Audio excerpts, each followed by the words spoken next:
ہم سب کو سوچنا چاہیے کہ قرآن کی کس حکم کو میں ابھی تک نہیں مان پا رہی. تو آپ دیکھیں گے اس کے پیچھے رکاوٹ کیا ہے. اس کے پیچھے رکاوٹ ہمارا اپنا نفس ہے، ہمارا اپنا دل ہے. جس چیز کو ہمارا دل مان جائے، چاہے ساری دنیا اس کو برا بھلا کہتی رہے، ہم کر لیتے. ایک لڑکی اگر اپنا گھر چھوڑ کر بھاگتی ہے تو گھر والوں کی پروٹیکشن، عزت، جو اس کو سہولتیں وہاں ملی ہوئی ہیں، وہ ساری چیزیں چھوڑ کر صرف ایک بات سے ناراض ہو کر کے اس کی بات کوئی نہیں مانی گئی، وہ گھر چھوڑ کے چلی جاتی ہے. یا کسی لڑکے کی محبت میں گرفتار ہو کر ماں باپ کو اور عزیزوں اور رشتہ داروں اور زندگی کی ہر سہولت کو چھوڑ کر چلی جاتی ہے. تو اس نے بھی دراصل کیا کیا ہے؟ نفس کو الہ مانا ہے نا، اپنے نفس کو پوجا ہے، دل کی خواہش کے پیچھے ہر چیز قربان کر ڈالی. تو اسی طرح کوئی بھی ایسا کام کہ جو کتاب اللہ سے ٹکراتا ہو، تو اس میں بھی ہم دیکھیں گے کہ ہم عمل اسی وقت چھوڑتے ہیں جہاں ہماری مرضی کے خلاف ہو رہی ہو. کو پاس معاشرے کے خلاف ہم اس کو بھی سٹینڈ لے لیتے ہیں، اپنے والدین کے خلاف اس کو بھی چھوڑ دیتے ہیں.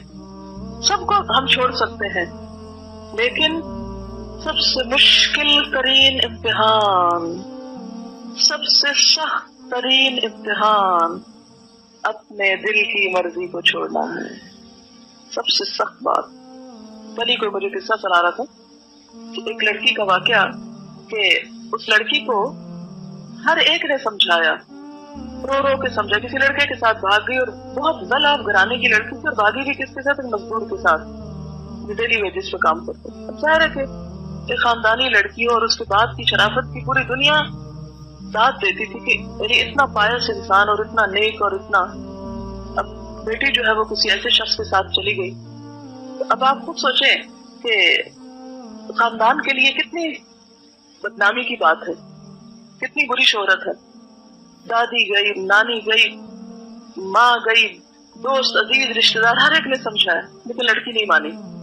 اب آپ خود سوچیں کہ کیا چیز ہے جس نے ساری دنیا ایک طرف کروا دی، اور ایک گھٹیا سی چیز. گھٹیا اس لحاظ سے تو نہیں، نعوذ باللہ، ہر انسان باعزت اور لیکن اسلام میں جو کف ہے نا کہ آپ جس فیملی بیک گراؤنڈ سے خود ہیں، ایٹ لیسٹ اتنا تو آپ کا جہاں آپ شادی کر رہے ہیں اس کا لیول ہونا چاہیے، کیونکہ بعد میں پھر بڑی مشکلات پیدا ہوتی ہیں.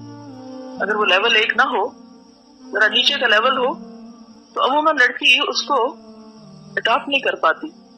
لیکن کسی کی نہیں سنی، جیل میں رہی، ماریں کھائیں، ہاسپٹل پہنچی، ہر کام ہوا، لیکن جو دل کی بات ہے اس کو نہیں چھوڑا.